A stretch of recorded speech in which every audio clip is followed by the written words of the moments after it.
고전을 읽던 우리들, 이번엔 영화를 읽는다. 고독인 동아리 멤버들의 영화 소모임. 안녕하세요. 우리는 고영인입니다. 네, 고영인에서는 한 편의 영화를 보고 영화에 대한 각자의 인상을 공유하는 시간을 갖고 있는데요.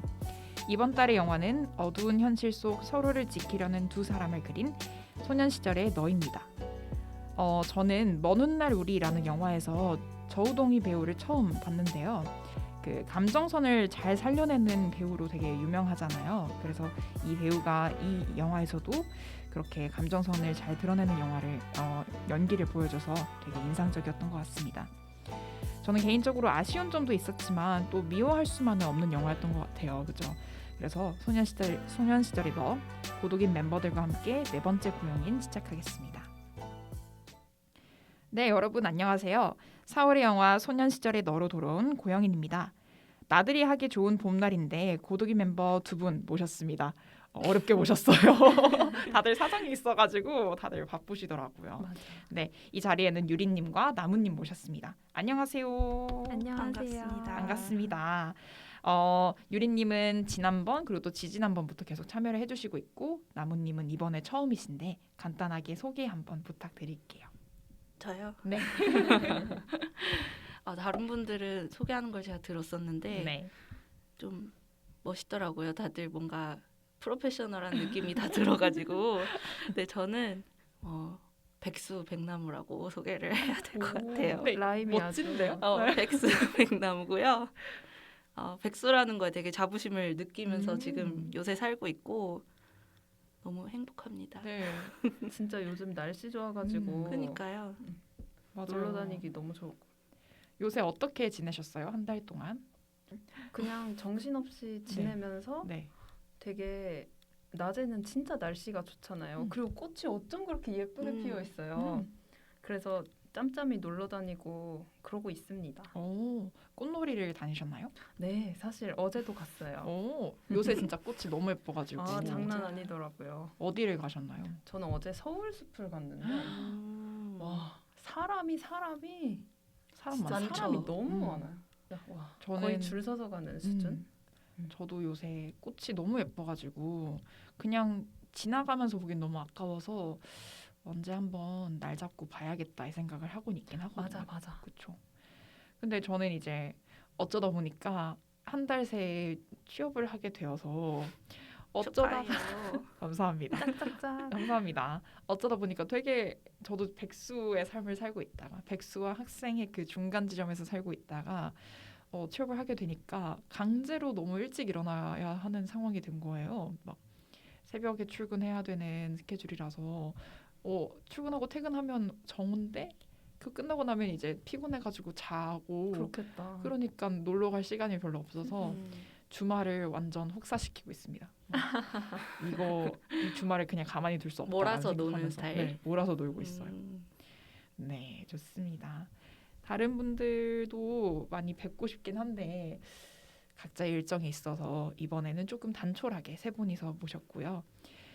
근데 이제 제가 말씀드렸다시피 조금 뭐랄까요, 일만 하는 삶을 살다가 이제 좀 고영인 녹음을 하러 오니까 오늘 처음으로 밖에 나왔거든요. 주말 동안 한 번도 안 나오다가 그랬더니 되게 간만에 놀러 온 기분이 들고 그렇죠. 되게 그리고 좋은데요. 덥죠, 밖에. 밖에 덥고 왜 이렇게 더워졌어요 갑자기? 맞아요. 얼마 전에 추웠는데 맞아요. 3월 달까지만 해도 되게 추웠잖아요. 맞아. 저는 지금 집 밖에서 안 나온 지 일주일째였거든요. 오늘 똑같네. 처음 나온 거예요. 그래서 나왔는데 사람들이 이제 막 벚꽃 구경 간다 얘기만 들었지 저는 저희 집 베란다에서 보이는 딱 한 그루 벚꽃 나무가 있거든요.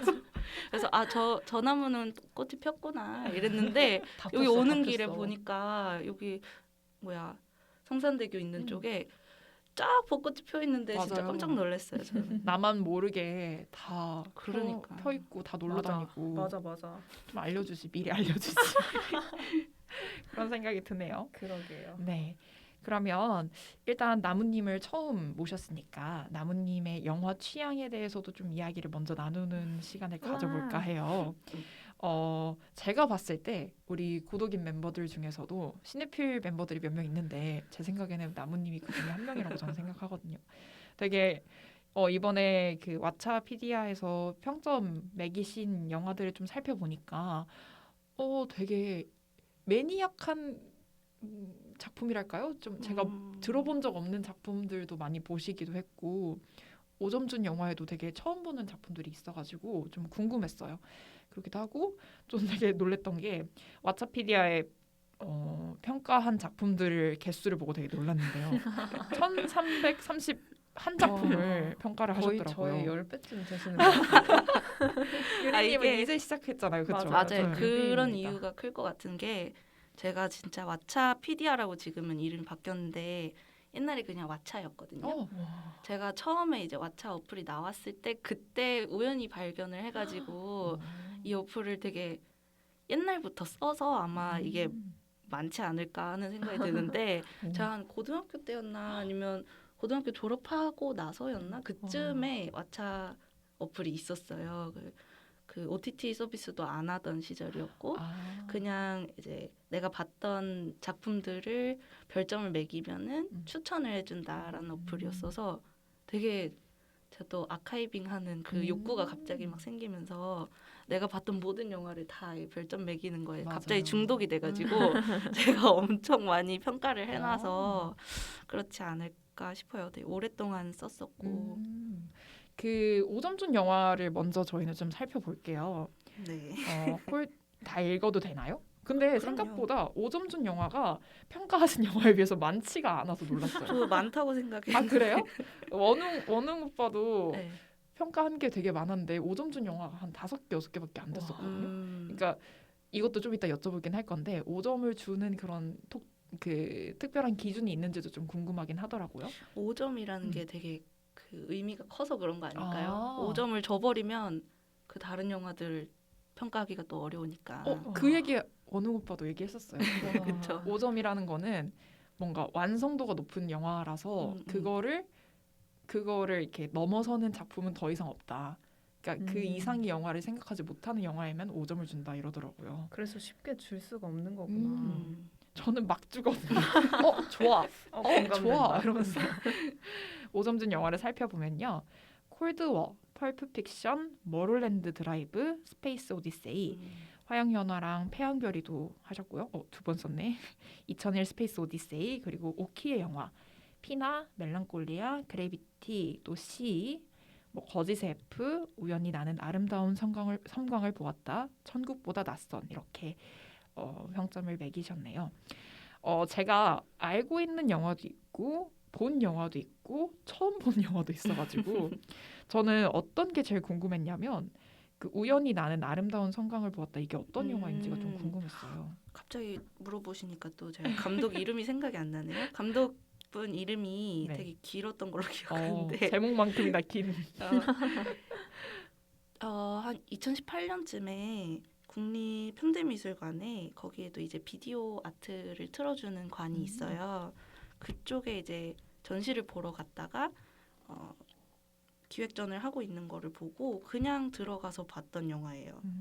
근데 이 영화가 뭐라고 해야 될까요? 용어가 있는데 홈무비 같은 스타일이에요. 약간 홈비디오. 홈비디오. 그래서 집에서 이제 자기가 행복했던 순간들을 이렇게 클립 모아가지고 찍어놓은 영화인데 그게 어떻게 보면 미술관에서 전시를 할 정도로 상영을 할 정도로 좀 예술적인 미장센들이 있어서 되게 좋기도 했었고 이 제목이 주는 그 울림이 있었어요. 그 짧은 순간들이 자기 인생 속에 있는데 그게 되게 섬광 같다라는 그 느낌이 좋아가지고 좋아하는 영화고요. 좋은데요? 감독님 이름은 요나스 메카스입니다. 요나스 메카스. 그렇게 길지 않은데요? 그러네요. 낯선 이름이라서 외우기가 네네, 힘들고 맞아요. 그렇죠. 저는 어떤 부분이 좋았냐면 그 우연히 본 영화였던 거잖아요. 그렇죠. 우연히 봤는데 뭔가 먼저 감정으로 다가온 영화이고 그래서 찾아봤더니 이런 스토리가 있었고 그래서 내가 5점을 줬다라는 이 서서도 되게 좋은데요. 이름이 궁금하고 이름이 되게 특이해서 여쭤봤더니 그리고 더 재밌는 이야기가 있었어요. 이 영화가 네. 5시간짜리 영화예요. 그래서 저는 거기서 이제 시간을 때우려고 들어갔다가 한 두세 시간 보고 나왔어요. 그래도 다 영화 못 보고. 영화 그래도 한 편 정도를 보신 거네요? 저 평균적인 영화 한 편 정도를 보신 거네. 대단하신데요? 그러니까 그만큼 좋았던 거 아니에요? 들어갈 때는 이제 5시간 채워볼까라는 음. 호기로운 생각으로 들어갔는데 계속 쉽지 보다 않을 보니까 것 같아요. 조금 지루해졌다. 왜냐하면 인생의 모든 섬광들을 다 모아놓은 그렇죠. 거잖아요. 남의 그쵸. 섬광이니까. 그러니까 맞아 맞아. 좋긴 한데 근데 좀 지칠 수도 있을 것 같아요. 그렇죠. 그렇죠. 그렇고 유리님은 어떤 작품을 좀 궁금하다 싶으신 거 있으신가요?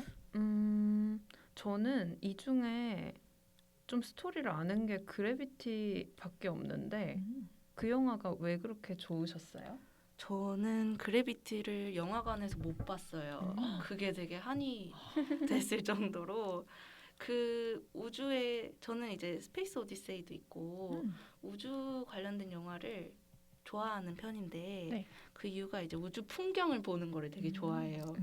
그래서 막 SF 뭐라고 하죠? SF 소설 원작으로 한 그런 대작들 말고 스타워즈나 이런 것들 말고 저는 그냥 그 우주를 바라보고 있는 그 시간이 되게 좋아가지고 그래비티 보면 이제 정말 조용하게 이제 지구를 바라보는 장면이 나오잖아요. 그것도 굉장히 약간 숨 막힐 것 같은 느낌이 들었고 또 주제 자체가 이름이 중력인데 제목이 딱 마지막 시퀀스에서 중력을 딱 느끼는 그 장면이 나오잖아요. 그래서 뭔가 정처 없이 맴돌다가 딱 중력을 느꼈을 때 그 시퀀스가 너무 감동이 있어서 좋아하는 영화입니다. 와. 이걸 영화관에서 보셨다면 얼마나 좋았을까요? 눈물 날 것 같은데요, 그렇죠? 저는 맞아요. 사실 이 그래비티를 못 봤거든요. 그래가지고 스토리나 이런 추천을 되게 많이 받긴 했는데 저도 나중에 뭐 재개봉할 수 있지 않을까요? 맞아. 그럴 때를 좀 기다려 보려고요. 개봉하기 전에 집에서 보세요. 한번 보고 가는 게 좋을까요? 네. 오. 제 생각에 그래비티는 한 3번, 4번 봐도 오. 좋지 않을까 생각이 오. 드는 게 스토리가 뭔가 대단한 게 있어서라기보다 계속 곱씹어봐도 좋은 영화인 것 같아요. 간단하지만 맞아요. 음. 오점순 영화가 그렇게 막 대단한 스토리를 가진 영화들이 아니기도 하잖아요.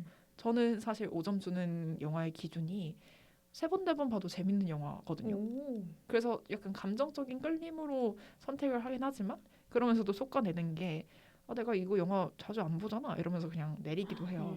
그래서 되게 공감이 됩니다. 저는 또 이제 홍상수 감독 영화도 좋아하는 편이라서 오키 영화도 보면서 이런 느낌도 좋아하시는구나 라는 생각을 했어요. 네, 저는 여기 이제 적어주셨는데 5점 준 영화들을 보다 보니까 저는 콜드워라는 작품하고 여기에는 없지만 이다라는 영화가 있어요. 네. 그 두 가지가 이 5점 준 영화들 중에 제가 제일 아, 좋아하는 진짜요? 영화입니다. 어떤 공통점이 있을까요? 아니면... 감독이 같고요. 이제 음. 파블로브스키라는 감독인데 폴란드 분인 걸로 알고 있고요. 네. 그래서 영화에 이제 역사적인 내용들도 많이 있는데 제가 충격을 받았던 거는 처음에 이다라는 작품을 처음 봤는데 그 영상의 구도가 저희가 평범하게 보는 영화들이랑 달라요. 그러니까 화면비도 다르고 흑백 영화고 구도가 너무 뜬금없는 구도인 거죠. 예를 들어서 사람이 이렇게 중앙에는 걸쳐져 있지 않더라도 살짝 옆에 있거나 중앙 근처에 있는 게 보통인데 그렇죠. 예를 들어서 이렇게 네모가 있으면 요 구석에 사람이 있는 거예요. 그래가지고 그게 또 당황스러우면서도 되게 아름다운 거를 느끼는 장면들이 되게 많거든요. 그래서 이다라는 영화를 보고 어떻게 이렇게 찍을 수 있지라고 생각해서 콜드워를 봤는데 이 작품은 또 노래가 굉장히 좋은 영화입니다. 둘 다 흑백 영화인 건가요? 네. 이 감독님이 되게 독특한 시도를 많이 하시는 분이신 건가요? 구도적으로는 그렇게 그렇다고 생각을 하고요. 네. 스토리상으로는 그렇게 아주 특별한 내용은 또 아니에요. 근데 되게 여백이 많은 영화. 여백이 많다니까 좀 이해가 되네요. 네. 뭐 구도 같은 경우에도 사람이 약간 뭐라고 하죠? 바스트샷이나 아니면 숄더샷이라고 하나요? 그러니까 서로 마주보고 있을 때 걸려 있잖아요. 네. 근데 그런 걸 좀 안 하는 편인 그런 건가요? 것도 특별히 이제 사람이 걸려 있는 장면이 있었는지 없었는지는 잘 기억이 안 나는데 이제 정면 샷을 찍을 때도 이제 사람이 있어서는 안 되는 위치에 인물이 있다. 그러면은 보게 되는 거죠. 그쵸, 오히려 더. 그쵸. 그래서 그게 이상하다거나 좀 별론데 하는 생각 없이 끝까지 볼 수 있는 그런 영화여서 저는 뭐 여기 이제 질문이 또 있지만 5점 주는 기준을 말을 하라 그러면 뭔가 틀이 있는데 틀을 벗어나서 멋있게 만드는 사람들을 되게 5점을 주고 싶어요. 그래서 이 두 영화가 좀 그런 영화 중에 하나지 않을까. 저도 듣다 보니까 너무 그 영화들 보고 싶어졌어요. 맞아요. 당장 왓챠피디아에서 찜해야겠다. 네, 보고 싶어요를 누르시면 됩니다. 전문가시네. 저는 좋아하는 영화에 대해서 이렇게 설명을 해주시는 거 보면서 나무 언니랑 되게 닮았다 이 생각을 했어요. 그러니까 막 좀 전형적인 것을 따르진 않지만 그래도 자기만의 색깔이 있는 사람이라고 저는 항상 생각을 했거든요. 그래서 그 점을 되게 좀 멋있다고 생각하기도 하고 한편으로는 되게 부러워하기도 했었어요. 그랬더니 이 영화도 영화 취향도 본인의 그러네. 성격과 이미지가 너무 닮아 있어가지고 성격이 들어갈 수밖에 없겠죠. 그러니까 좋아하는 맞아. 영화. 너무 신기하다. 좋은데요? 그러니까 보면 고독인 멤버들의 영화 취향이라던가 색깔이 다 다르더라고요. 그쵸. 네, 그래서 어떤 조합으로 이렇게 데려와도 너무 재밌는 거예요. 네, 이번 4월도 너무 재밌을 것 같아요. 사람을 자주 바꿔가면서 네, 사실 좀 고인물이 돼가지고 이런 시도 나무님 너무 다음 좋아요. 달에도 오세요. 저는 이제 앞으로는 오. 별일 없으면 계속 올 수 있을 것 같아요. 너무 좋습니다. 너무 좋습니다. 완전 풍부해지겠다. 약간 기대가 되는 케미스트리이죠. 감사합니다. 그렇죠? 네. 나무님은 고영인 시작할 때부터 계속 참여를 하시려고 노력을 많이 맞아요. 하셨어요. 1월 달에도 참여를 하시려고 했는데 사정이 있으셔서 잠깐 쉬시다가 이제야 여러분들한테 소개를 드립니다. 마참네. 마참네. 그래요. 이번에 4월의 영화 토크도 잘 부탁드립니다. 돌아보면 고독인 멤버들을 만났던 게 5년 전이더라고요. 그래서 5년 전에는 전 새내기였고 가장 나이가 많은 분은 이제 뭐 취업을 준비하시는 졸업생의 신분이었는데 이제 5년이 지난 후에는 막내인 저도 이제 회사를 다니면서 세월이 빨라요. 진짜 너무 빠르죠. 그렇죠. 직장에서 그리고 사회에서 또 자리를 잡고 생활을 하고 있잖아요. 사실 이렇게 일을 하는 어른을 항상 꿈꾸긴 했었거든요. 저는 되게 어른에 대한 그런 동경이 있어가지고 저도요. 그쵸. 일 열심히 하는 나 아니면 퇴근하는 나 이런 거 너무 막 진짜 좋아했었는데 웃긴다. 퇴근하는 날 네, 막상 근데 퇴근을 해보니까 죽을 것 같죠. 아침에 일어나면 맞아. 왜 화요일이야? 왜 수요일이야? 아직도 맞아. 맨날 그렇게 생각해요. 근데 특히 화요일 수요일이 진짜 힘들잖아요. 맞아요. 수요일쯤 하루 쉬면 참 좋을 텐데. 그러니까요. 주 4일째를 주 해야 4일째. 됩니다. 동시에 말한 게 너무 웃겼어. 주 4일째. 아 진짜. 그러니까 이렇게 쉼에 대해서 너무 생각을 많이 하다 보니까 학창 시절에 있었던 그 방학이 너무 그리운 거예요. 그렇죠? 맞아요. 막 여름 방학, 겨울 방학에 물론 뭐 편하게 놀진 못했지만 맞아요. 학원을 다니느라고 그래도 학교를 안 가니까 느끼는 여유 같은 게 있잖아요. 근데 그런 학창 시절이 되게 그리워지는 영화였던 것 같아요. 저는 그리워지는 영화는 아니었지만 소녀시절의 너가 그때의 상황을 잘 그린 배경으로 한 영화다 보니까 다른 의미로서 좀 다가왔던 것 같아요. 특히 저는 고3 때 4월이 되게 기억에 많이 남거든요. 왜요? 고3 때 4월이 또 이제 벚꽃이 피는 시즌이잖아요. 주말에 자습하다가 애들이랑 같이 나와가지고 야 우리 벚꽃길 걷자 해가지고 벚꽃길 걷고 그랬던 기억이 남아가지고 되게 좋았던 기억인 것 같아요. 유일하게 고3 시절에서 좋았던 기억이라면 유일하게요. 그게 아닐까. 네, 그런 생각이 들어가지고 저는 그런 추억들이 되게 소중한데 혹시 유리님이나 나무님은 고3이라던가 대입 준비할 때 기억에 남는 에피소드가 있을까 싶어요. 저는 사실 그 입시 준비할 때 생각해 보면 그냥 힘들긴 되게 힘들었지만 친구들한테 막 모르는 거 물어보면서 되게 재밌게 공부했던 기억이 있거든요. 근데 특히 제가 재수학원에서 좋아하던 오빠한테 수학 문제를 많이 물어보곤 하는데 근데 알고 보니까 그 오빠가 우리 반에 어떤 애랑 사귀고 있더라고요. 몰랐던 거예요? 영화다 몰랐죠. 영화. 하나도 몰랐죠. 근데 아무튼 그랬는데 근데 그 재수학원은 그런 루머가 있었어요. 연애하면 둘 중 하나는 망한다. 근데 나중에 알고 보니 그게 루머가 아니라 팩트더라고요. 왜요? 왜냐면 그 거기는 일단 시험 봐서 그리고 그 고3 때 있었던 성적 같은 걸로 다 반을 나누기 때문에 그 한 반에 있어서는 되게 성적이 비슷하거든요. 근데 거기서 이제 근데 둘이 사귀다가 시험을 봤는데 한 명은 엄청 보통 때 하던 것보다 못 보고 이런 경우가 그냥 제 많을 것 주변에서 같네. 봤을 땐 100%였어요. 그래서 삼수한 친구들이 많죠. 그럼 유리 씨는 이제 좀 재밌었다. 즐기고 좋아하는 오빠랑 수학 문제 풀면서 좀 즐기고 사귀지는 않았다. 맞아. 적당히 못한 잘했네. 거죠. 적당히 이득을 취했네요. 괜찮은데. 그렇다고 볼 수 있죠. 그 오빠는 어떻게 됐나요? 그 오빠 망했어.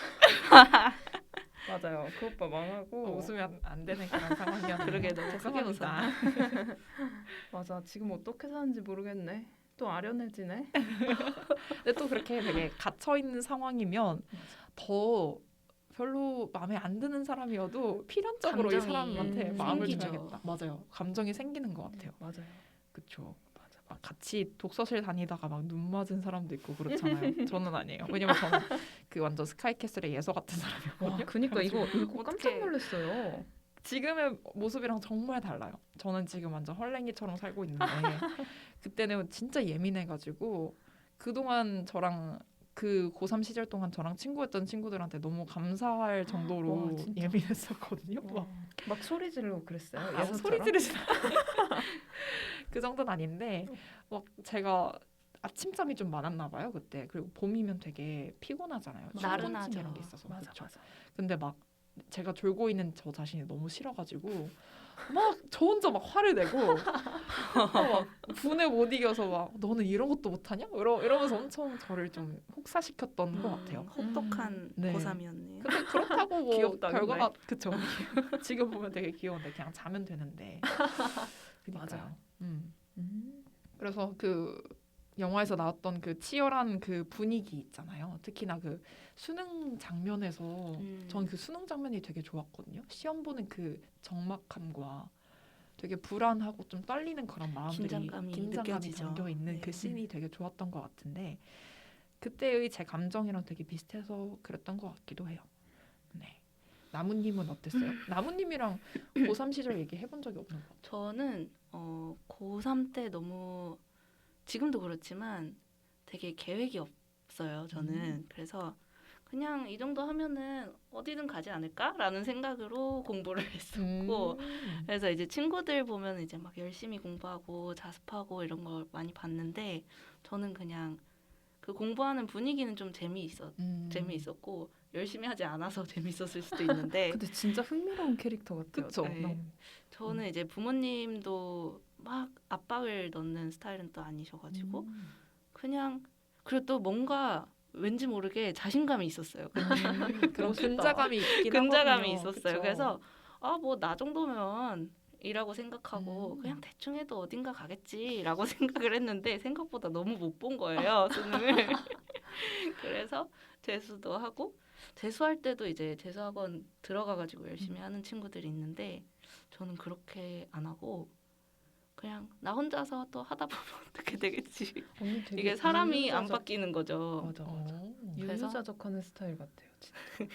그래서 그때 또 이제 대학교를 한번 원서를 내봤으니까 딱히 가고 싶은 학과도 없는 거예요. 저는 그래서 한예종을 가봐야겠다라고 생각을 하고 멋지다. 또 준비를 했는데 또 그 입시 시기가 조금 달라서 준비를 하고 망했지만 하고 망하고 나서 보니까 또 곧 수능 볼 때가 됐더라고요. 그래서 또 다시 어떻게든 되겠지 하고 봤다가 또 못 봐서 한 번 더 봤습니다. 잠깐만. 그런 식으로 그러면 4번 이제 보신 거예요? 3번 본 아, 거죠. 3번 3번.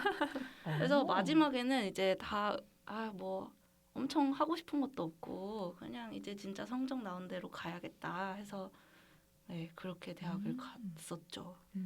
그래서 저는 이제 이 영화에서 나오는 그 모습은 사실 익히 봤던 모습이기도 하고 친구들 주변 사람들 다 이렇게 열심히 하는 걸 봤으니까 익숙하긴 하지만 좀 개인적으로는 그렇게 와닿는 설정은 또 아니더라고요. 저는.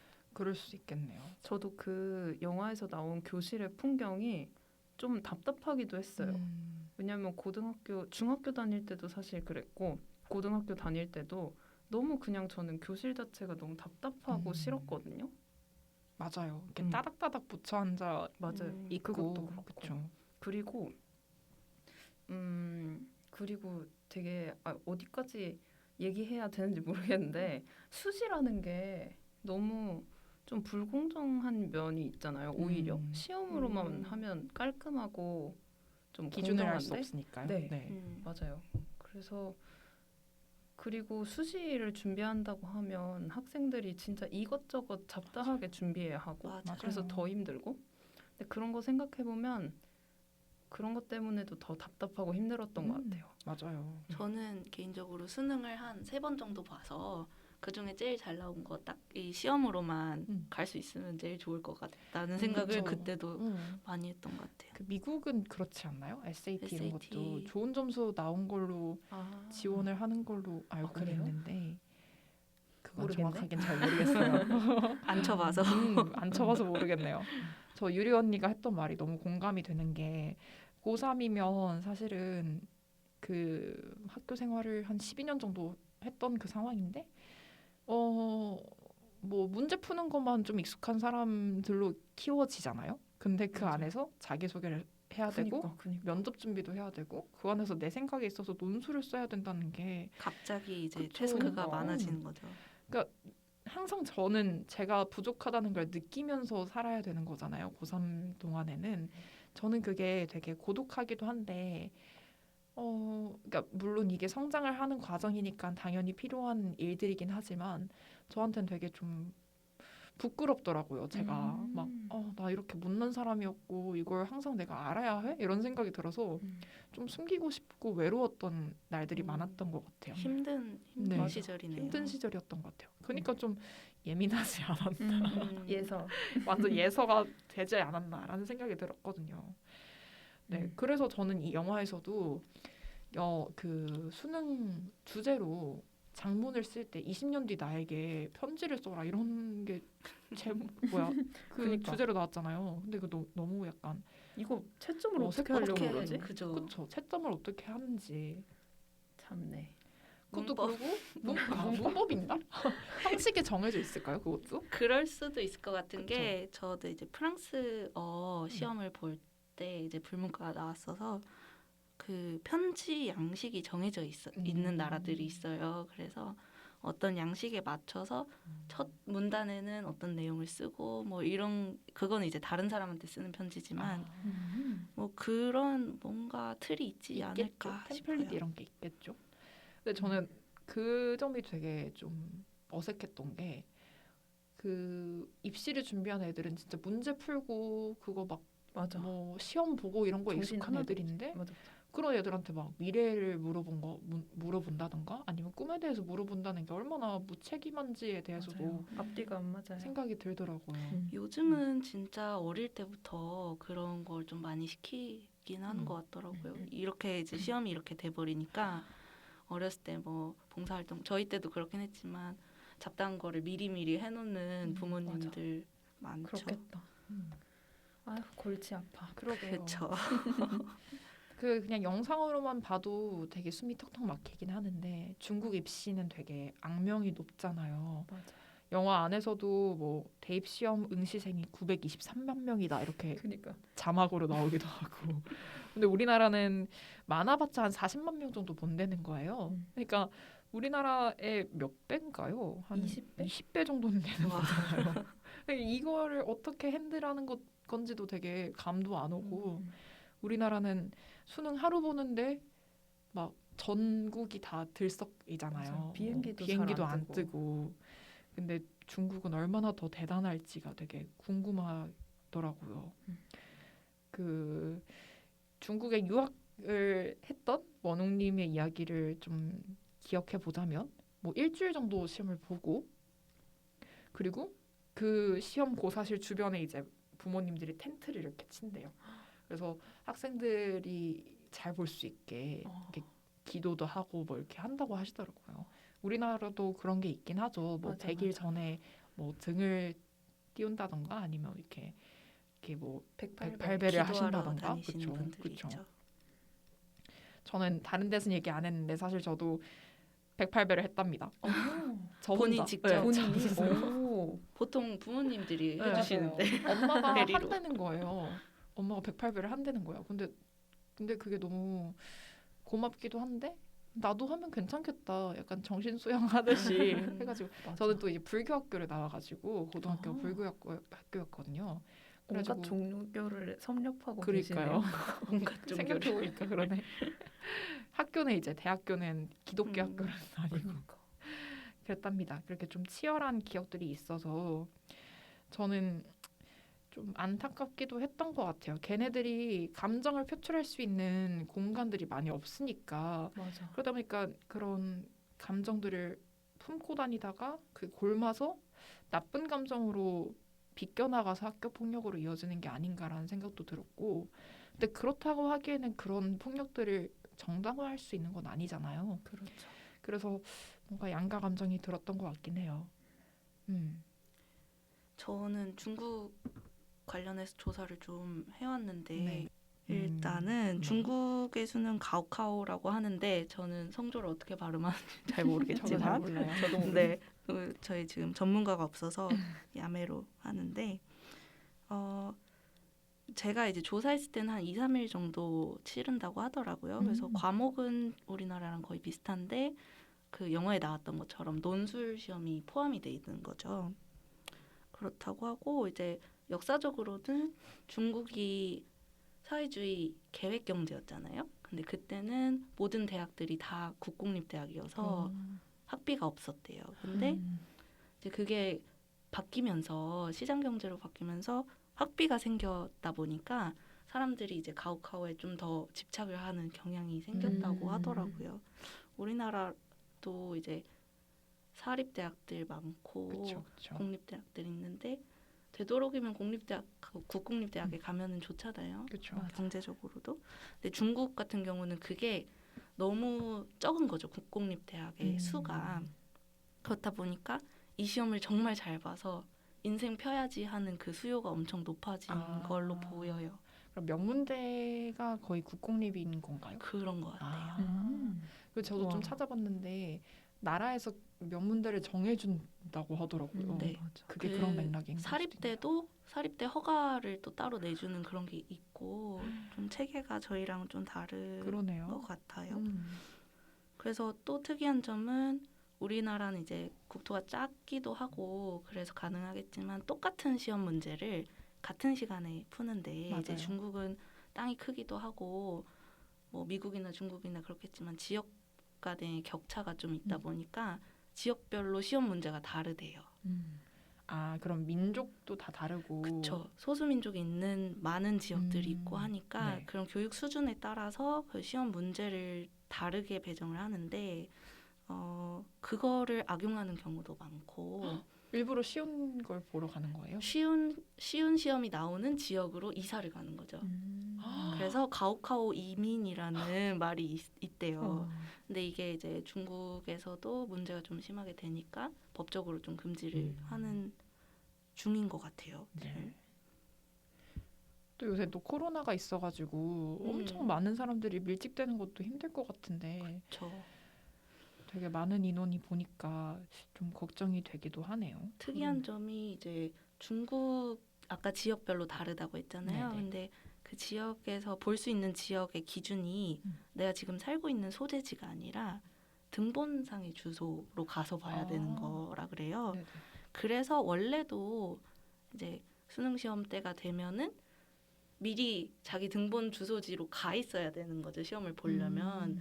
그래서 아마 그 텐트 치고 아. 이동하는 수가 많고 그런 것 같은데 요번에 이제 또 코로나 때문에 그런 것들이 좀 어려워지기도 했던 것 같더라고요. 그런 텐트를 치는 그런 풍습이 마냥 그막 극성의 부모님들 이런 걸로 프레임을 지을 필요는 없겠네요. 그러면. 그런 분들도 음, 있겠지만 있긴 좀 이제 하겠지만. 다른 지역에서 오는 분들이 음. 많다 보니까 그런 게 또 있지 않을까 싶어요. 그렇군요. 진짜 그 시험 보는 지역 관련해 가지고 저도 이 가오카오 관련된 다큐멘터리를 하나 봤는데 거기서 어떤 고3 아이의 부모님이 이 애가 기숙사에서 살면 10명이 한 방을 써야 되는 게 너무 애가 힘들다고 해서 고3 한 해 동안 그 지역에 집을 구한 거예요. 그래서 거기서 이제 한 해 동안 지내면서 시험까지 잘 달릴 수 있게 하고 그런 경우가 있다고 하더라고요. 그게 아마 지역 때문에 시험을 볼 수 있는 지역 때문에 그렇게 또 하지 않았을까 싶어요. 같이 이제 살면은 그냥 부모님이랑 살면 되는데 집을 또 1년 동안 따로 구해주기도 하는 건가 보네요. 진짜 우리나라보다 더 하네요. 심하죠. 근데 심할 그- 수밖에 없을 것 그쵸. 같아요. 맞아, 그 맞아. 이렇게 조사해 주신 거 보니까 그런 사회적 격차가 대학 입시에 따라서 엄청나게 갈리잖아요. 그렇죠. 네. 지금 조사된 걸 보면은 이제 초봉 수준만 봤을 때 명문대학 졸업자가 네. 지금 1827위안 어느 정도인지 잘 모르지만 진짜 차이 많이 나네. 명문대 졸업자랑 인류대학이 또 따로 있나 봐요. 인류대학 졸업자는 7,346위안. 그러면은 거의 2배 이상 차이가 나잖아요. 명문대랑 인류대학 간에도. 2배 그러네요. 위안이 얼마요? 그렇죠. 어느 정도인지 모르겠지만 이게 그냥 격차로만 봤을 때도 2배 이상 차이가 나니까 거기에 이제 일반 대학 졸업자는 6,043위안이라서 3배네요. 그쵸. 명문대 졸업자랑은 3배 차이가 나는 거죠. 계산을 살짝 해보겠습니다. 네. 1위안이 190원인가 봐요. 200만 원 정도네요. 1827위안이요. 그러네요. 명문대 졸업하면은 월급이 초봉이 200만 원 정도 되나 봐요. 이게 또 물가가 어느 정도인지 그쵸, 정확히 맞아요. 몰라서 중국의 물가를 이제 잘 체감되는 모르니까. 거는 원우님이 왔어야 되는. 그러게요. 진짜 심하구나 중국이. 한국도 한국이지만 중국은 더 극명하게 나뉘는 것 같아요. 그러니까 그 영화에서도 첸리엔의 어머니가 너는 대학만 잘 가라. 대학을 잘 그쵸. 갔으면 좋겠다. 이렇게 계속 얘기를 하시잖아요. 좋아요. 네, 이렇게 간단하게 우리의 소년 시절과 영화 속의 소년 시절 그리고 중국의 학생들이 겪는 그런 소년 시절에 대해서 간단하게 이야기를 나눠봤습니다. 네, 이번에는 영화 소년 시절의 너의 줄거리를 좀 가볍게 살펴보고 작품에 대한 멤버들이 한 줄 평이랑 평점을 같이 들어보려고 해요. 줄거리 소개 유리님한테 부탁드려도 될까요? 네. 네. 주인공 첸리에는 집안이 되게 가난한데 근데 명문대 입학을 위해서 조용히 공부를 하는 우등생인데요. 그러던 어느 날 입시학원의 같은 반 친구가 학교 폭력에 시달리다가 자살을 하게 돼요. 그래서 그 이후로 따돌림의 타겟이 첸리엔으로 바뀌게 되죠. 학교 안에서는 못된 친구들의 괴롭힘이, 학교 밖에서는 엄마를 향한 빗독촉이 있어서 첸리엔은 기댈 곳 없이 세상에 내몰리게 돼요. 첸리엔은 하굣길에 길에서 양아치 소년 같은 베이를 만나게 되는데요. 비슷한 상처와 외로움에 끌려서 두 사람은 서로를 사랑하게 됩니다. 그러나 수능을 하루 앞둔 어느 날 첸리에는 그녀의 삶을 뒤바꿔버릴 거대한 사건에 휘말리게 되죠. 영화는 이 사건을 해결하고 먼 훗날 시간이 흐른 후까지 두 사람의 관계를 찬찬히 보여줍니다. 네. 제가 이 영화를 보면서 다른 학원물과는 좀 다르다고 느꼈던 거는 그런 학교 폭력에 대한 사회 고발적인 메시지뿐만 아니라 그 두 주인공의 그런 감정선을 되게 잘 드러내려고 노력했다라는 점이었던 것 같은데요. 학교 폭력이라는 스토리랑 그런 로맨스 장르를 결합했던 시도가 되게 독특했던 것 같습니다. 근데 좀 스토리가 이어질 때 조금씩 이해가 안 되는 부분이 있거나 아니면 이렇게까지 해야 되나라는 포인트가 있어서 저는 중간중간 몰입이 좀 탁탁 끊겼던 것 같기도 해요. 그러니까 저는 이렇게 영화를 보면 아예 이 서사에 빠져드는 영화가 있고 그런 설득을 좀 실패한 영화들이 있는 것 같은데 소년시절에 너는 좀 후자에 가깝지 않았나라는 생각이 들더라고요. 그래서 저는 이 영화에 2.5점을 줬고요. 조금 박하게 줬습니다. 근데 저는 이제 그 저우동이를 정말 정말 좋아해가지고 그분이 울면 자연스럽게 같이 울게 울게 되더라고요. 그러니까 서사가 어떻든지 다 상관없이 그냥 그 사람 우니까 나도 울게 되고 이렇게 닭똥 같은 눈물을 흘리는데 저도 같이 막 닦아주면서 같이 울고 막 이래가지고 한 줄 평은 중국 영화의 다시다. 저우동이라고 적어놨어요. 미원인가요? 미원이죠. 그렇죠. 약간 억지스럽고 이게 맞나 싶지만 일단 저우동이 오니까 나도 운다. 이런 식으로 맥락이 좀 이어졌던 것 같아서 네 그렇게 별점과 한 줄 평을 적어봤고요. 다른 분들은 영화를 어떻게 보셨는지 궁금합니다. 나무님은 별점을 몇 점 주셨고 코멘트는 어떻게 다셨는지 저는 궁금해요. 네. 3.5점을 드렸고요. 네. 제가 이제 3점을 주는 영화 기준이 있는데 그것도 그런 궁금해. 것도 있어. 그것도 궁금해요. 저는 항상 5점은 아까 말씀드렸고 3점 밑으로 내려가면 내가 이제 본 시간이 아깝다. 근데 가끔 그런 게 있다니까요. 있어요. 맞아, 그런 맞아. 영화들이. 그리고 이제 보기 전으로 시간을 돌려서 그 시간에 다른 걸 했으면 너무 좋지 웃긴다. 않았을까라는 생각이 드는 영화들은 이제 3점 밑으로 내리고 그 위로 이제 3점부터는 네, 볼만했다, 재밌었다 하는 영화들인데 3점보다는 조금 더 주고 싶었던 이유는 이제 네. 아까 세령님 말씀하셨던 것처럼 진짜 그 감정선에 몰입을 할 수 있었던 영화기도 맞아요. 했고 항상 이 영화라는 게 많은 사람들이 만들어가는 거잖아요. 근데 어떤 부분들이 아쉽더라도 한두 가지가 또 뛰어나면은 그걸로도 볼만한 영화가 되기도 하는 것 같아서 저는 3.5점 드렸고요. 코멘트는 뭐라고 적었죠? 그런 기준이 있었군요. 그럼요. 이렇게 다행이다. 감정파 3점 밑이 아니어서. 그러니까요. 기준이 없으면 이 영화들을 다 평점을 매길 수가 없습니다. 하지만 저는 기준이 없는 거예요. 나중에 이제 만들게 되실 거예요. 그쵸. 이제 점점. 1000개 넘어가시면 세령님도 저도 한번 갈아엎은 적이 있거든요. 네. 이 영화들 평점을. 이것도 좀 궁금하긴 한데 어떤 영화를 갈아엎었나요?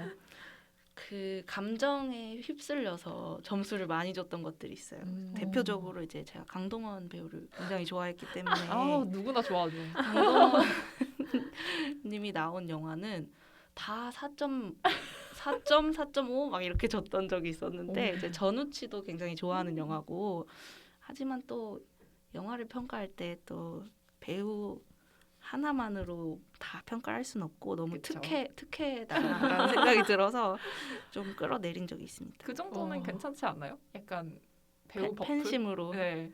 근데 또 그런 것도 있었어요. 막 이제 늑대인 다른 누구요? 사람이 내 평가를 보고 그 영화를 왜 좋아해? 라고 아. 물어봤을 때 뭐 마음속으로는 좋아할 수 있지만 그런 질문을 계속 받으면 귀찮기도 하고 그래서 귀찮음이 중요하다. 그죠? 아주 저는 흥미롭네요. 코멘트를 뒤죽박죽인 영화 속에서도 살아남은 두 배우의 감정선 이렇게 적었습니다. 깔끔한데요? 멋있다. 내 거 먼저 할 걸. 그러면 제가 편집으로. 앞으로 땡길게요. 좋다.